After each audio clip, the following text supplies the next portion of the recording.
To NG tutorials. आज हम पढ़ने वाले हैं इलेक्ट्रिसिटी का टॉपिक ओम्स लॉ, जो कि आपके 10th क्लास के फिजिक्स के वाले पार्ट में है। ठीक है, तो ओम्स लॉ क्या कहता है? ओम्स लॉ कहता है कि current flowing through a conductor. अब जब हम कंडक्टर की बात करें तो पहले पूरा सर्किट बना लेते हैं। ठीक है, तो सर्किट भी मैं एक्सप्लेन करता जाऊंगा जिससे आपको पता चले कि भाई क्या चीज़ होती है। ठीक है, तो ये मैंने एक सर्किट बना लिया जिसमें ये है बैटरी, जिसे हम पोटेंशियल डिफरेंस या वोल्टेज भी बोलते हैं। ये रेजिस्टेंस है। अब इन दोनों के बेस पे यहाँ पे करंट फ्लो करेगा। तो अब ये क्या बोल रहा है? ये बोल रहा है current flowing through the conductor. तो ये जो कंडक्टर है इसके थ्रू जो करंट फ्लो कर रहा है is directly proportional. Directly proportional कि जब किसी एक चीज़ की वैल्यू बढ़ रही है तो दूसरे की भी बढ़ रही है। ठीक है, is directly proportional to potential difference applied. Mathematically कैसे लिखते हैं कि I is directly proportional to V. तो जब डायरेक्टली प्रोपोर्शनल की बात है तो v बढ़ेगा तो i भी बढ़ेगा। इस सिंबल को बोलते हैं प्रोपोर्शनलिटी साइन। इसको हटाने के लिए और इक्वल्स टू लगाने के लिए हमें लगाना पड़ता है प्रोपोर्शनलिटी कांस्टेंट। तो इस इक्वेशन में जब हमने इसे हटाया, इसे लगाया, तो आगे हमारे पास 1/r। तो ये हमारा proportionality constant I equals to v upon r। ये हमारे पास यहाँ पे एक फॉर्मूला बन गया जिसमें वोल्टेज हम बढ़ा सकते हैं, कम कर सकते हैं। क्यों? क्योंकि हम बैटरी बदल सकते हैं। ठीक है, और करंट उसके अंदर फ्लो करने वाला अपने आप चेंज होगा। ज़्यादा वोल्टेज जाएगा तो ज़्यादा करंट जाएगा, कम वोल्टेज होगा तो कम करंट। अब ये कौन डिसाइड कर रहा है? ये डिसाइड कर रहा है कि उस सर्किट के अंदर लोड क्या है, रेजिस्टेंस क्या है। ठीक है, तो हमारे पास फाइनल एक फॉर्मूला बन जाता है V equals to I R. अब ये जो फिजिकल यूनिट आई है आपके पास नई, ये है R, जो कि रेजिस्टेंस कहलाती है। ठीक है, जितने भी वायर्स होते हैं आपके कॉपर के, एल्यूमिनियम के, आपने कभी सोचा है कि कॉपर वायर क्यों यूज़ किया जाता है? Copper wire good conductor of electricity है। गुड कंडक्टर ऑफ इलेक्ट्रिसिटी मतलब उसका रेजिस्टेंस कम होगा। तो रेजिस्टेंस क्या होगा? SI यूनिट जिसकी होती है ओम। रेजिस्टेंस होता है एक हिंड्रेंस होता है। ठीक है, जैसे अगर फ्री फ्लो चल रहा है करंट का, तो जो इलेक्ट्रॉन्स हो रहे हैं वो एक एंड से दूसरे एंड पे जा रहे हैं। हमने पढ़ा था ना कि एक जो कंडक्टर होता है उसके अंदर इलेक्ट्रॉन्स का मूवमेंट होता है। अगर ये बहुत ईजिली हो रहा है, एक एंड से दूसरी एंड तक ईजिली जा रहे हैं, तो इसका रेजिस्टेंस कम है, मतलब बहुत ज़्यादा करंट जा रहा है। और अगर थोड़ा दिक्कत हो रही है, थोड़ा धीरे धीरे जा रहे हैं, यानी इसका रेजिस्टेंस बहुत ज़्यादा है, वो जा नहीं पा रहे हैं उतनी आसानी से। ठीक है, बात समझ में आ गई? तो यहाँ से हम कॉन्सेप्चुअली एक चीज़ समझ सकते हैं कि अगर किसी कंडक्टर का रेजिस्टेंस ज़्यादा है तो उसके अंदर करंट जो होगा कम फ्लो करेगा। अगर आप वोल्टेज ज़्यादा भी लगाएंगे तो भी करंट कम फ्लो करेगा। ठीक है, और अगर किसी का रेजिस्टेंस कम है, मतलब वो एक गुड कंडक्टर है, ठीक है, तो उसके अंदर फ्लो करने वाला करंट ज़्यादा हो जाएगा।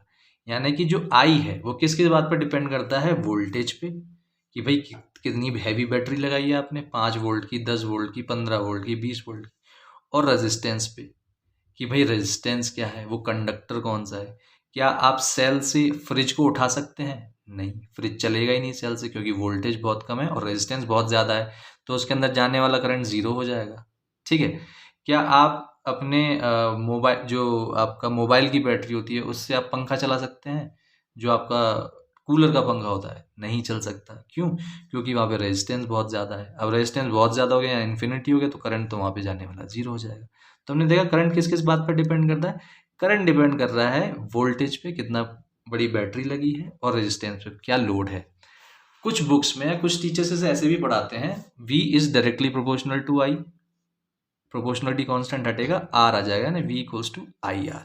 ठीक है, ये फॉर्मूला मैथमेटिकली ठीक है और आपको कैलकुलेशन करने में हेल्प करेगा, लेकिन जो स्टेटमेंट कह रहा है वो थोड़ा अलग चीज़ कह रहा है। वो करंट की डिपेंडेंसी बता रहा है ना, current flowing through conductor is directly proportional. जो करंट है वो डिपेंड कर रहा है, करंट है वो डिपेंड कर रहा है, वोल्टेज नहीं डिपेंड कर रहा है करंट पे। ठीक है, आगे आ जाते हैं। तो अब करंट किस तरह से डिपेंड करता है वोल्टेज पे, इस पे बात करते हैं। तो current will increase if voltage increase. जो करंट है वो इंक्रीज करेगा जब वोल्टेज इंक्रीज करेगा। तो इसको हम समझ लेते हैं मैथमेटिकली। ठीक है, ये क्वेश्चन आते हैं इस तरह के कि बताओ क्या होगा अगर हम बैटरी को दुगने वोल्टेज का कर दे, तो करंट के ऊपर क्या असर करने वाला है। तो हम दोनों कंडीशन पढ़ेंगे। मान लेते हैं कि एक बैटरी है जिसका V वोल्टेज है, ठीक है, उसकी वजह से जो करंट फ्लो कर रहा है वो I है, और हमने रेजिस्टेंस लगा रखा है R। ठीक है। अब इस वाले क्वेश्चन के हिसाब से हमने सिर्फ वोल्टेज को बदलने की बात की है, ठीक है, तो हम सिर्फ वोल्टेज बदलेंगे। तो ये हमारी फर्स्ट कंडीशन है। तो फर्स्ट कंडीशन में हमारे पास करंट के लिए क्या फॉर्मूला बन जाता है, V अपॉन आर, जो ड्राइव कहाँ से हुआ है, V equals to I R, आप ट्रांसपोज करेंगे I equals to V upon R. तो ये एक्सप्रेशन हमारे लिए इंपॉर्टेंट हो गया कि हमारा जो करंट है वो है I equals to V upon R. अब यहीं पे देखें सेकंड कंडीशन में, यानी V डैश जो हमारा नया वोल्टेज है वो क्या है 2V, हमने दुगना कर दिया है। क्या हमने रेजिस्टेंस के साथ कोई छेड़छाड़ की है, नहीं, हमने रेजिस्टेंस के साथ कोई छेड़छाड़ नहीं की है, तो उसे हमने आर ही लिखा। अब हम बात करते हैं कि हमें कैलकुलेट करना है जो नया करंट फ्लो करेगा वो क्या फ्लो करेगा, तो इस पर हमने डाल दिया क्वेश्चन मार्क। अब यहाँ से हमारे पास फॉर्मूला क्या बनता है, हमें आई डैश कैलकुलेट करना है, तो आई डैश क्या होगा, V अपॉन आर, यानी V डैश अपॉन आर। ठीक है। अब V डैश क्या है, V डैश की वैल्यू क्या, हमने दुगना कर दिया ना वोल्टेज को, तो हम क्या लिख देंगे 2V, क्या लिखेंगे 2V, और R तो वहीं की वहीं है ना। अब यहाँ पे हमें मिला V अपॉन आर, और V अपॉन आर क्या एक्सप्रेशन है, V अपॉन आर एक्सप्रेशन है I का। तो इस I डैश में फॉर्मूले में जब V अपॉन आर को हमने रिप्लेस किया I से, जो V अपॉन आर हमारा था ना करंट, तो V अपॉन आर का एक्सप्रेशन I डाल दिया, तो हमने देखा कि जो I डैश है नया बहने वाला करंट है वो भी दुगना हो गया। कब दुगना हो गया, जब हमने वोल्टेज को ट्वाइस किया।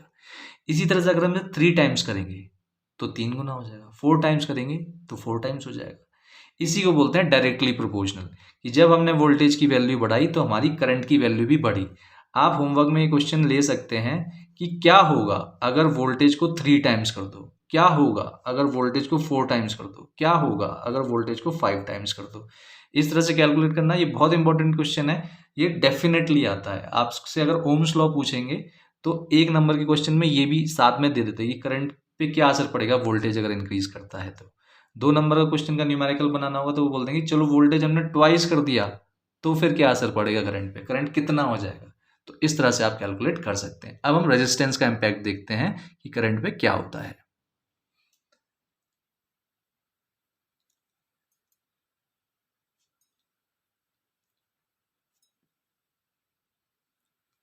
हाँ, तो अब करंट के ऊपर रेजिस्टेंस की वजह से क्या असर पड़ने वाला है। ठीक है, तो हमारा फॉर्मूला वही है, यहाँ पे लिख देता हूँ पहले मैं थोड़ा, V equals to I R. ठीक है, ये हमारा रूट फॉर्मूला है। अब और ये याद करने में भी आसान होता है, थोड़ा रिदमिक लगता है मुझे। बात हम करंट की करने वाले, तो इसके लिए फॉर्मूला बनाते हैं वी आई इक्वल्स टू जगह V अपॉन आर। ठीक है, अब इन्होंने बोला कि अगर रेजिस्टेंस इंक्रीज करेगा, तो यहाँ पे देखो नीचे है डिनोमिनेटर में, यानी इन्वर्सली प्रोपोर्शनल है।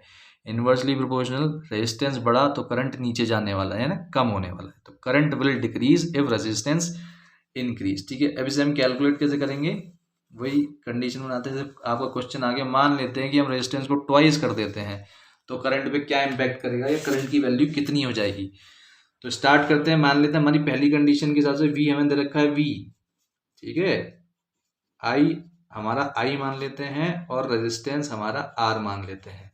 तो जो हमारे पास रिलेशन था V equals to I R, उससे हमने फॉर I की वैल्यू ड्राइव करी तो आती है हमारे पास I equals to V upon R. तो ये हमारा एक्सप्रेशन हो गया I का पहली कंडीशन के हिसाब से। ठीक है, अब सेकंड वाली कंडीशन में हमें क्या करना है, सेकंड वाली कंडीशन में हमें R को कन्वर्ट करना है। V सेम रहेगा, I हमें कैलकुलेट करना है, तो V तो हमने सेम ही रखा है। ठीक है, हमने जो नया रेजिस्टेंस माना है वो हमने मान लिया है दुगना 2R, हमने बढ़ा दिया उस रेजिस्टेंस को, नए रेजिस्टेंस को। ठीक है, तो और I जो नया वाला है वो हमें कैलकुलेट करना है कि कितना होगा। ठीक है, जो नया I है वो हमें कैलकुलेट करना है कि कितना होगा। तो I डैश के लिए एक्सप्रेशन बन जाएगा V अपॉन R डैश, क्योंकि इस बार हमने R को चेंज किया है, V को नहीं चेंज किया है। ठीक है, तो I डैश के लिए क्या एक्सप्रेशन बन गया, V upon R dash. R dash की जगह पे क्या डाल देंगे 2R, क्योंकि नई वैल्यू क्या है रेजिस्टेंस की, हमने दुगना कर दिया, तो 2 ऑफ R है। तो I डैश कितना हो गया, V dash upon 2 of R, sorry V dash नहीं, V अपॉन 2R। तो V अपॉन R किस चीज का एक्सप्रेशन है, I का एक्सप्रेशन है ना। तो यहां पे मिला हमें I dash equals to I upon 2। ठीक है, तो नया करंट कितना हो गया, I अपॉन 2, पिछले करंट का आधा हो गया। तो जब हमने रेजिस्टेंस को ट्वाइस किया तो हमारा जो बहने वाला करंट था वो आधा हो गया, हाफ हो गया। तो क्वेश्चन क्या बन सकता है कि भाई ओम्स लॉ बताओ क्या होता है। आपने ओम्स लॉ बता दिया। अब आपसे पूछ लिया कि रेजिस्टेंस को हम ट्वाइस कर देंगे तो क्या फ़र्क पड़ेगा करंट पे, तो हम बोलेंगे हाफ हो जाएगा। तो आप फॉर अपने लिए क्वेश्चन मतलब होमवर्क में ले सकते हैं, रेजिस्टेंस को 3 टाइम्स करके क्या असर पड़ने वाला है, रेजिस्टेंस को 4 टाइम्स करके, रेजिस्टेंस को 5 टाइम्स करके। मतलब 3 टाइम्स होगा तो 1/3 हो जाएगा करंट, 4 टाइम्स हो जाएगा तो 1/4 हो जाएगा करंट, 5 टाइम्स हो जाएगा रेजिस्टेंस तो 1/5 हो जाएगा। अब यहाँ पे कुछ न्यूमेरिकल्स हैं, उसी फॉर्मूले पे बेस्ड देख लेते हैं। तो वोल्टेज है आपके पास 0.1 वोल्ट, करंट है 2 एम्पियर, रेजिस्टेंस निकालना है। ठीक है, तो V = IR से शुरू करेंगे। हमें क्या निकालना है, R। तो R को इधर लिख दिया, V/I आ गया हमारे पास expression. Put the value, get the answer. V क्या है 0.1, R क्या है 2। अब आप नॉर्मली डिवाइड कर सकते हैं, लेकिन 10th में तो मैं एक्सपेक्ट करता हूँ आपसे कि आप डायरेक्टली समझ जाएंगे। डेसिमल का डेसिमल लगा दिया, 1 जाएगा नहीं तो हम 0 लगा देंगे तो एक 0 आ जाएगा, अब 10 बन जाएगा वो, तो बन गया ये। ठीक है,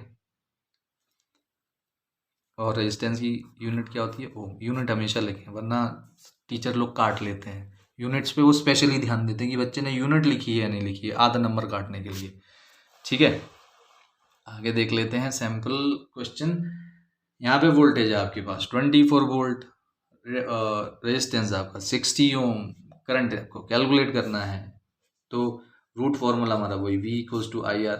अब ये रूट फार्मूला बार बार लिखने से आपको ना ये याद हो जाता है, मुझे भी याद हो गया। आप अभी नया नया सीख रहे हैं, पहली पहली बार देख रहे हैं, तो आपको बार बार याद करना पड़ेगा, इसलिए यहीं से शुरू करो, V = IR से। क्वेश्चन ऐसे नहीं लिखा हुआ, क्वेश्चन में ऐसे लिखा होगा, if a potential difference of 24 volt is applied across a resistance of 60 ohm then calculate the current flowing through the circuit. वो ऐसे लिखा होगा। अब मैंने शॉर्ट में लिखा है तो ये मेरे नोट्स की तरह ही समझ लो। तो पहले मैं लिखूंगा उसके अंदर कौन कौन सी वैल्यू दे रखी है। वोल्टेज दे रखा है इतना, रेजिस्टेंस दे रखा है इतना, कैलकुलेट क्या करना है, I। तो सारी वैल्यूज मेरे पास आ गई। मुझे इन तीनों को जोड़ने वाला फॉर्मूला पता है, V = IR। अब मुझे निकालना क्या है, I। तो मैं इसे I के कॉन्टेक्स्ट में चेंज कर लूंगा इस फॉर्मूले को, I = V/R हो जाएगा। अब मुझे सिर्फ वैल्यू डालनी है और आंसर निकालना है। तो 24/60 हो जाएगा, 6 10s are 6 4s are, ये 0 था, यहाँ पे पॉइंट लग गया, 0.4 ओम आ गया। ठीक है, तो इसी के साथ आपका ओम्स लॉ यहाँ पे खत्म होता है। नेक्स्ट सेशन में हम एक एक्सपेरिमेंट समझेंगे जिसमें हमें बताया जाएगा कि भाई किसी भी सर्किट के अंदर जो आपका करंट होता है वो कांस्टेंट रहता है। ठीक है, तो उसके लिए आप एक VI ग्राफ प्लॉट करेंगे। ठीक है, यहाँ पे वोल्टेज इंक्रीज करेंगे, यहाँ पे I इंक्रीज करेंगे और आपका एक स्ट्रेट लाइन आएगा, है ना। तो ऐसा ग्राफ देके भी क्वेश्चन पूछ लेते हैं कि भाई बताओ इसका रेजिस्टेंस कांस्टेंट है या इंक्रीज कर रहा है। बच्चे कभी कभी ऐसा स्लोप देख के समझते हैं कि भाई इंक्रीज कर रहा है रेजिस्टेंस, पर ऐसा नहीं है। यहाँ पे वोल्टेज इंक्रीज किया, यहाँ पे करंट इंक्रीज किया, पर आपको एक कांस्टेंट स्लोप मिल रहा है। इसका मतलब रेजिस्टेंस की वैल्यू यानी V/I की वैल्यू वो तो कांस्टेंट है। ठीक है, आई होप आपको समझ में होगा। नेक्स्ट सेशन में आएंगे हम इस एक्सपेरिमेंट के साथ, तब तक के लिए गुड बाय।